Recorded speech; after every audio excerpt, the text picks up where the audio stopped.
Meu filho e a esposa trancaram meu marido e a mim no porão da nossa própria casa, gritando: "Isto agora é nosso!"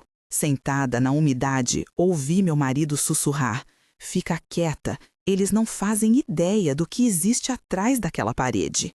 O cheiro de mofo entrou pelas minhas narinas com força.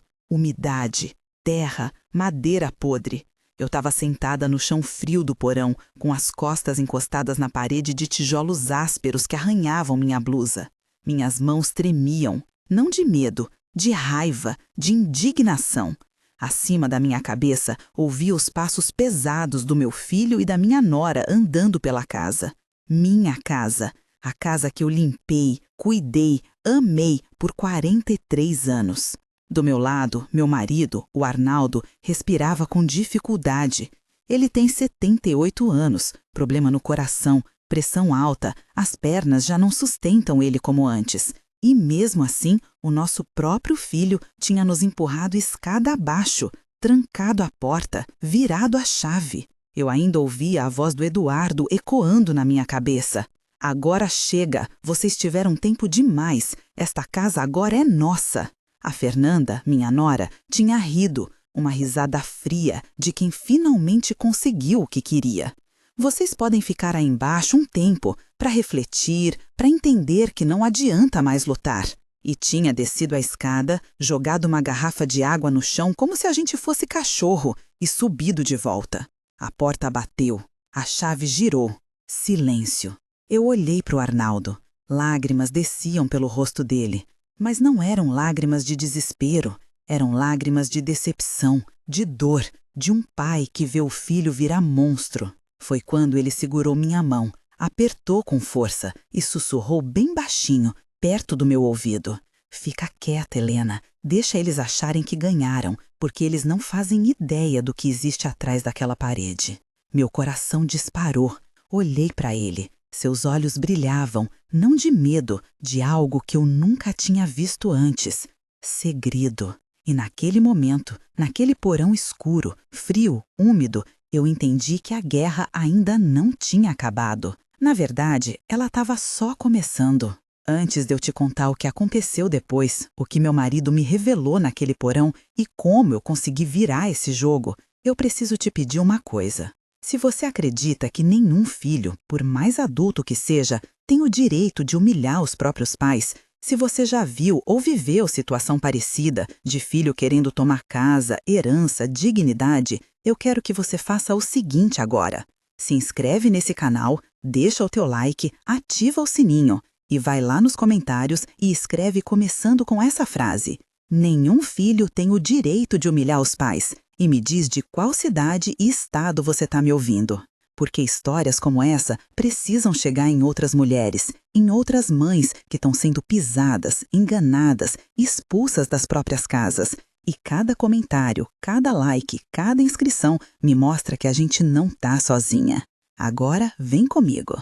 Porque para você entender como eu cheguei naquele porão, trancada pelo próprio filho, você precisa conhecer minha história desde o começo. Meu nome é Helena, Helena Beatriz Moreira. Tenho 71 anos. Nasci e me criei no interior de Minas Gerais, numa cidade pequena chamada Conselheiro Lafayette. Filha de ferroviário e dona de casa. Aprendi cedo que vida era trabalho, respeito e palavra dada.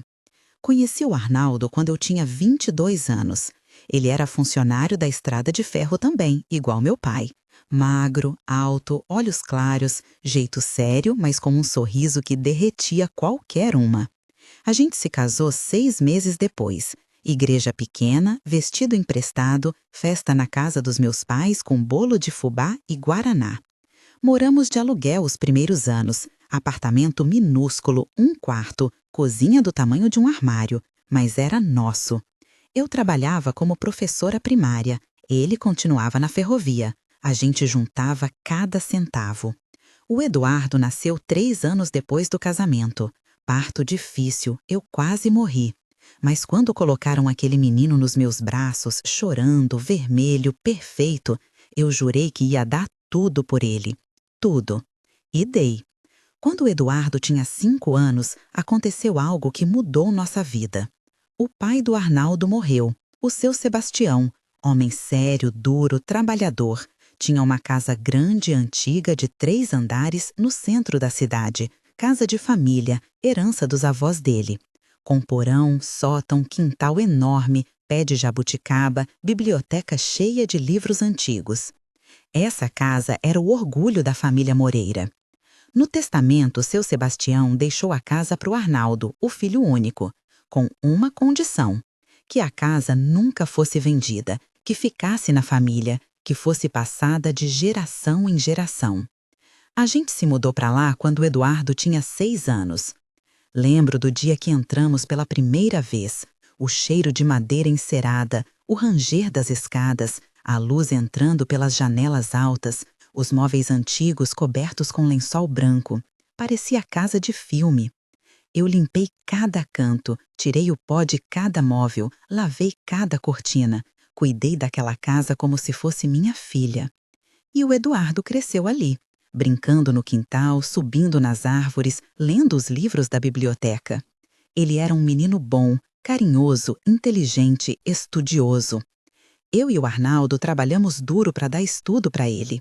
Ele fez faculdade de administração, formou, arrumou emprego numa empresa de logística, cresceu na carreira, casou com a Fernanda, uma moça da capital, bonita, moderna, cheia de ideias. No começo, eu gostei dela. Achei que ela ia ser boa para o meu filho. Mas aos poucos, comecei a perceber. Ela olhava para nossa casa com outros olhos. Não via história, via dinheiro. Comentava sobre o potencial do imóvel, sobre como a localização era privilegiada, sobre quanto aquilo valeria no mercado. Ela começou a mudar coisas. Tirou os móveis antigos da sala e colocou o sofá moderno. Jogou fora livros velhos da biblioteca dizendo que estavam mofados. Arrancou o papel de parede das décadas de 50 que eu tanto amava. Pintou tudo de branco, frio, sem alma. E o Eduardo deixava. Ele que tinha crescido naquela casa, que tinha jurado que ia preservar o legado do avô, agora concordava com tudo que a Fernanda dizia. Mãe, a casa precisa ser modernizada. Mãe, essas coisas antigas só ocupam espaço. Mãe, a senhora precisa se atualizar. Comecei a me sentir estranha na minha própria casa. Eles foram morar com a gente quando a Fernanda engravidou. Disseram que era temporário, que iam comprar apartamento próprio, mas nunca compraram. E com o tempo foram tomando conta, comandando, mudando, apagando. Quando o Arnaldo teve o primeiro infarto, há 3 anos, tudo piorou. A Fernanda começou a falar em facilitar as coisas. Sogra, por que a senhora não passa a casa para o nome do Eduardo, para evitar burocracia de inventário? Sogra, a senhora já pensou em morar num lugar menor, uma casa de repouso de luxo com enfermeira 24 horas? Sogra, essa casa dá muito trabalho, a senhora não tem mais idade para cuidar disso tudo. Eu dizia não, sempre não. Mas eles insistiam, pressionavam, faziam chantagem emocional. Mãe, a gente só quer o bem da senhora. Mãe, a gente só está preocupado. Até que chegou aquela tarde de quinta-feira, 3 semanas atrás. Eu estava na cozinha fazendo bolo de fubá. O Arnaldo estava na biblioteca lendo jornal. O Eduardo e a Fernanda entraram, sem bater, sem cumprimentar. Colocaram os papéis na mesa. Mãe, assina aqui. Eu olhei. Era uma escritura, transferência da casa para o nome do Eduardo. Eu não vou assinar. A Fernanda deu um sorriso gelado. Sogra, a senhora não tem escolha. O senhor Arnaldo já não está bem da cabeça. A gente pode entrar com interdição e aí a casa passa automaticamente. Vocês não vão fazer isso. Vamos sim, o Eduardo falou, meu filho, olhando para mim como se eu fosse um obstáculo. E se a senhora não colaborar, a gente vai ter que tomar medidas mais drásticas. Foi quando o Arnaldo apareceu na porta, tremendo, segurando a bengala. Vocês não vão tirar essa casa de nós. A Fernanda riu. Tirar? Senhor Arnaldo, essa casa já é nossa. A gente só está esperando os senhores aceitarem. Sai da minha casa, eu gritei. Sai agora. O Eduardo deu um passo à frente. Não, mãe, quem vai sair é a senhora. E foi aí que ele nos empurrou. Empurrou o próprio pai, doente, idoso. Empurrou a mãe que criou ele, que deu tudo por ele. Nos empurrou escada abaixo para o porão, trancou a porta e deixou a gente lá. Fiquei sentada no chão frio não sei quanto tempo. Podia ser 1 hora, podiam ser 3. O porão não tinha janela, só uma lâmpada fraca pendurada no teto. O Arnaldo estava encostado na parede, respirando devagar, com a mão no peito. — Você tá bem? Perguntei. — Tô, só cansado. Silêncio. E foi aí que ele falou aquela frase. Eles não fazem ideia do que existe atrás daquela parede. Olhei para ele. — Do que você tá falando, Arnaldo? Ele apontou para a parede do fundo. Tijolos velhos, escuros, cobertos de mofo. Aquela parede ali tem um compartimento escondido. Meu pai construiu antes de morrer. Meu coração acelerou. O quê? Tem documentos, tem cartas, tem coisas que eu nunca te contei, que ninguém sabe. Por que você nunca me contou? Ele olhou para mim, lágrimas escorrendo. Porque eu tinha vergonha, porque eu queria proteger você, proteger o Eduardo. Mas agora eu preciso que você saiba a verdade. Levantei, fui até a parede, passei a mão nos tijolos. Qual deles? Terceira fileira, 4º tijolo da esquerda. Empurra. Empurrei. O tijolo cedeu e atrás dele um buraco, escuro, fundo. Coloquei a mão dentro, senti algo, puxei. Uma caixa de metal, enferrujada, pesada. Trouxe até o Arnaldo, sentei do lado dele. Abri. Dentro, documentos velhos, amarelados, cheirando a mofo. Certidões, cartas, fotos. E um envelope lacrado com o nome do Arnaldo escrito à mão. Abre, ele pediu. Abri. Dentro, uma carta, com a letra tremida do seu Sebastião. Comecei a ler, e a cada linha o mundo ia desabando e se reconstruindo ao mesmo tempo. A carta dizia: Meu filho Arnaldo, se você está lendo isso é porque eu já parti, e é hora de você saber a verdade. Você não é meu filho de sangue. Eu te encontrei quando você tinha 2 anos, num orfanato em Belo Horizonte. Seu pai verdadeiro era um homem chamado Joaquim Alves da Silva. Ele foi perseguido, preso injustamente, acusado de um crime que não cometeu. Morreu na cadeia. Sua mãe biológica, Maria das Dores, morreu de desgosto logo depois. Você ficou sozinho. Eu e sua mãe, Dona Isaura, não podíamos ter filhos. Quando te vimos naquele orfanato, magrinho, assustado, com aqueles olhos claros e tristes, a gente soube que você era nosso. Te demos nosso sobrenome, nossa casa, nosso amor. E você sempre foi meu filho, de verdade. Mas eu guardei esses documentos porque um dia você pode precisar da verdade para se proteger, para proteger sua família. A casa que te deixo não é só tijolo e madeira, é refúgio, é história, é luta. Nunca deixe ninguém tirar isso de você. Seu pai que te ama, Sebastião Moreira. Terminei de ler com as mãos tremendo. Olhei para o Arnaldo. Ele chorava. Você sabia disso? Desde os 18 anos, meu pai me contou antes de eu casar com você, mas me pediu segredo. Disse que era para me proteger, que se alguém descobrisse da acusação falsa contra meu pai biológico, poderiam usar contra mim. Arnaldo, eu quis te contar tantas vezes, Helena, mas eu tinha medo. Medo que você me visse diferente. Medo que o Eduardo sofresse preconceito. Segurei o rosto dele. Você é o homem que eu amo. Não importa de onde você veio, importa quem você é. Ele assentiu. E essa casa, peguei os documentos. Tem o testamento aqui, deixado para o seu nome, Arnaldo Moreira, e tem uma cláusula. Li em voz alta. Em caso de morte do meu filho Arnaldo, a casa passa automaticamente para sua esposa, Helena Beatriz Moreira, e não para seus descendentes, até que ela, em plena consciência, decida transferir. Olhei para o Arnaldo. Essa casa é minha. Ele sorriu. Pela primeira vez em horas. Sempre foi. Se você está me ouvindo agora e está se perguntando, ela vai usar esse segredo como arma ou vai engolir mais essa humilhação? Eu vou te responder. Eu usei. E não me arrependo, porque uma coisa é perdoar, outra é deixar pisarem na sua dignidade. Se você concorda, deixa o like agora e comenta começando com "Eu não nasci para ser humilhada" e me diz de onde você está me assistindo.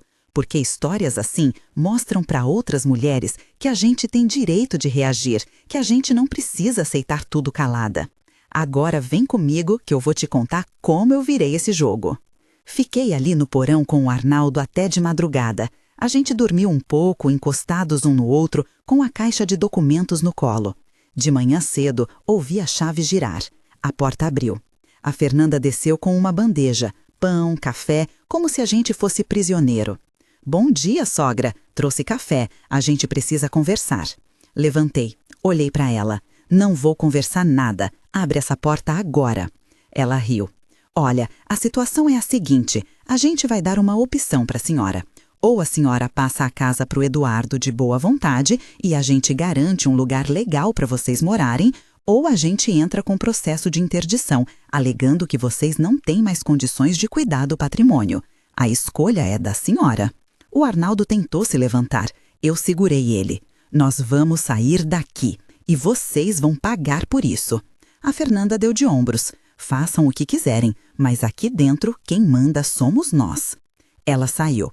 Trancou de novo. Foi quando eu tomei uma decisão. Peguei o celular que eu tinha escondido no bolso. Ainda tinha um pouco de bateria. Liguei para a única pessoa que eu sabia que podia me ajudar. Doutora Mariana Fontes, advogada, amiga da minha sobrinha, especialista em direito de família e sucessões. Expliquei tudo, rápido, baixo. Ela ouviu e disse: "Dona Helena, isso é cárcere privado, abuso de idoso. A gente vai tirar a senhora daí e vamos processar eles." 2 horas depois, a polícia bateu na porta. Ouvi o barulho lá de cima, vozes, gritos, discussão. A porta do porão abriu. 2 policiais desceram, doutora Mariana atrás. "Dona Helena?" "Aqui." Eles me ajudaram a levantar, ajudaram o Arnaldo. Subimos. Na sala, o Eduardo e a Fernanda pálidos tentando explicar. "Foi mal entendido. Minha mãe se trancou sozinha." "Dona Helena." O policial me olhou. "A senhora foi trancada à força?" "Fui, pelo meu filho e pela minha nora." A Fernanda tentou sorrir. "Ela está confusa. A idade." Doutora Mariana deu um passo à frente. "A senhora vai ficar calada, porque tentativa de cárcere privado de idoso é crime, e eu tenho provas." Mostrou o celular. A gravação da ligação. Minha voz pedindo socorro. Eduardo ficou branco. "Mãe, a gente não queria. Foi só para a senhora refletir." "Refletir?" Minha voz saiu mais alta do que eu queria. "Você trancou seu pai doente num porão úmido. Você me humilhou. Você tentou roubar minha casa." "Sua casa?" A Fernanda deu uma risada nervosa. "Essa casa é do Arnaldo e quando ele morrer é do Eduardo." Doutora Mariana abriu a pasta. "Não, essa casa, segundo o testamento registrado em cartório do senhor Sebastião Moreira, passa automaticamente para Dona Helena em caso de morte do esposo. O Eduardo não tem direito automático." Silêncio. Fernando olhou para o Eduardo. "Você sabia disso?" Eduardo balbuciou. Não." Doutora Mariana continuou. "E tem mais, tentativa de falsificação de assinatura. A senhora chegou a assinar algum documento, Dona Helena?" "Não."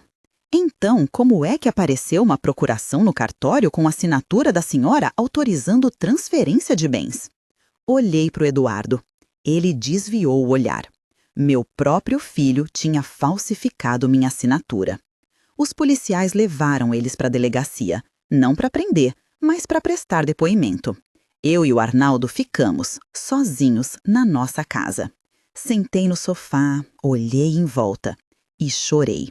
Não de tristeza, de alívio. Nos dias seguintes, as coisas aconteceram rápido. Doutora Mariana entrou com ação de interdito proibitório, garantindo que Eduardo e Fernanda não podiam mais entrar na casa. Entrou com representação criminal por cárcere privado, tentativa de estelionato e falsificação de documento. Pediu perícia grafotécnica na procuração falsa. E começou a investigar mais fundo os documentos da caixa do porão. Foi quando ela descobriu algo que nem eu nem o Arnaldo sabíamos. O pai biológico do Arnaldo, Joaquim Alves da Silva, não tinha sido só acusado injustamente. Ele tinha sido inocentado pós-mortem. 10 anos depois da morte dele, apareceram provas que ele era inocente. E ele tinha deixado uma pequena herança, uma propriedade rural que nunca tinha sido reclamada. Porque ninguém sabia que existia um herdeiro, o Arnaldo. Doutora Mariana entrou com ação de reconhecimento de filiação biológica e petição de herança. E conseguiu. O Arnaldo, aos 78 anos, descobriu que era dono de um pedaço de terra no interior de Minas. Não era fortuna, mas era dele. E era símbolo. Símbolo de que a verdade sempre volta. O Eduardo e a Fernanda tentaram um último golpe. Organizaram uma reunião de família. Chamaram tios, primos, amigos próximos.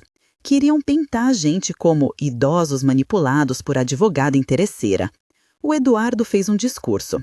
Minha mãe sempre foi uma mulher boa, mas a idade chegou. Ela está sendo manipulada. Essa advogada está botando coisa na cabeça dela. Eu só quero proteger minha família, proteger o legado do meu avô. Algumas pessoas acenaram. Acharam bonito. Até que doutora Mariana pediu a palavra. Com licença. Posso mostrar alguns documentos? Ela projetou na parede.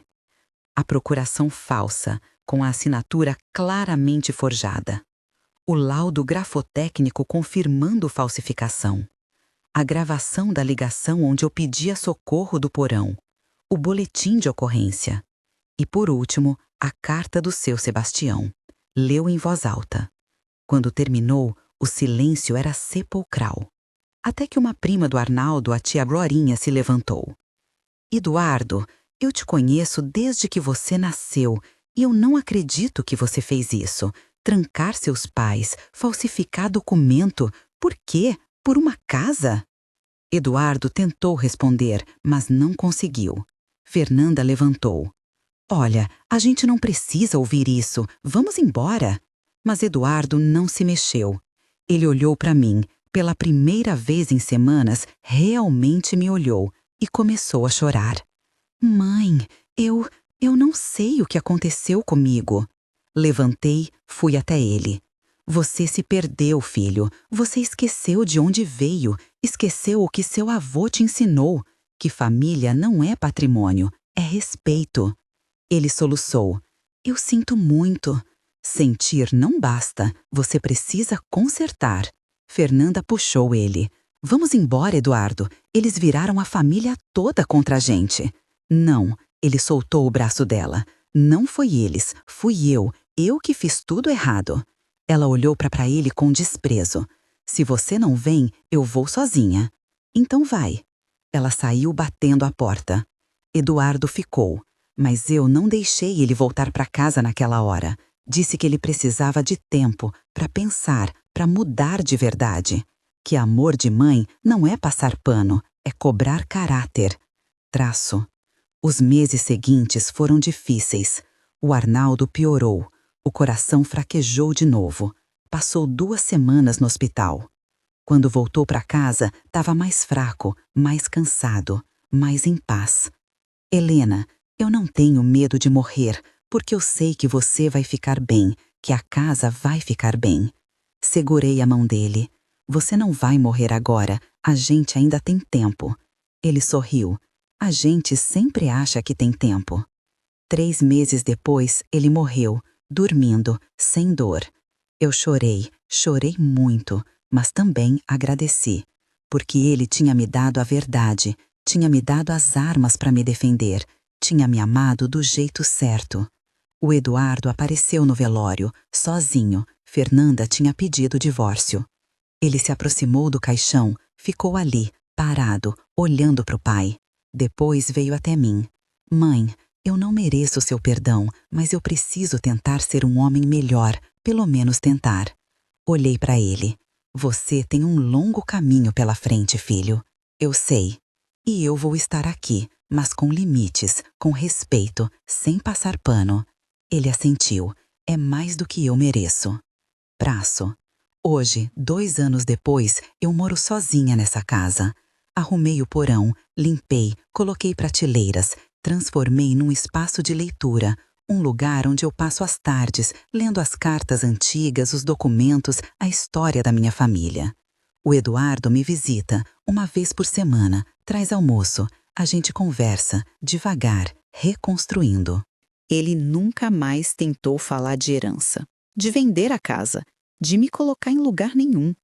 E eu aprendi que dignidade não se negocia, que amor de mãe não é aceitar humilhação, que a gente pode perdoar e ainda assim colocar limites, que herança não é só dinheiro, é memória, é luta, é história. E que às vezes a coisa mais valiosa que a gente tem não tá no cofre, tá atrás de uma parede, escondida, esperando a hora certa de vir à luz. Se essa história mexeu com você, se te fez sentir alguma coisa, se te fez lembrar de alguém, eu quero que você faça 3 coisas agora.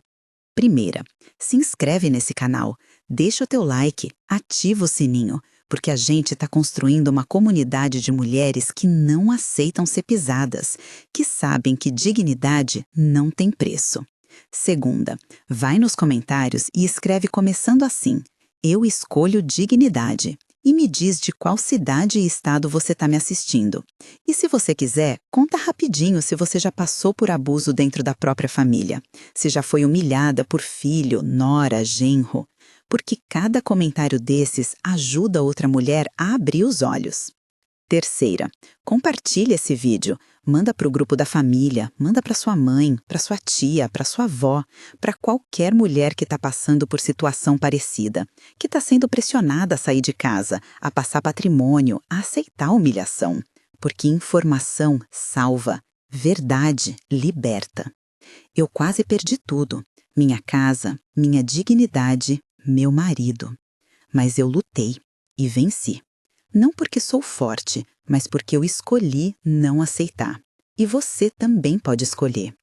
Obrigada por ter ficado comigo até aqui.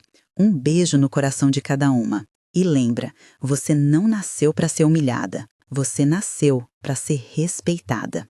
Até o próximo vídeo. E que Deus a abençoe.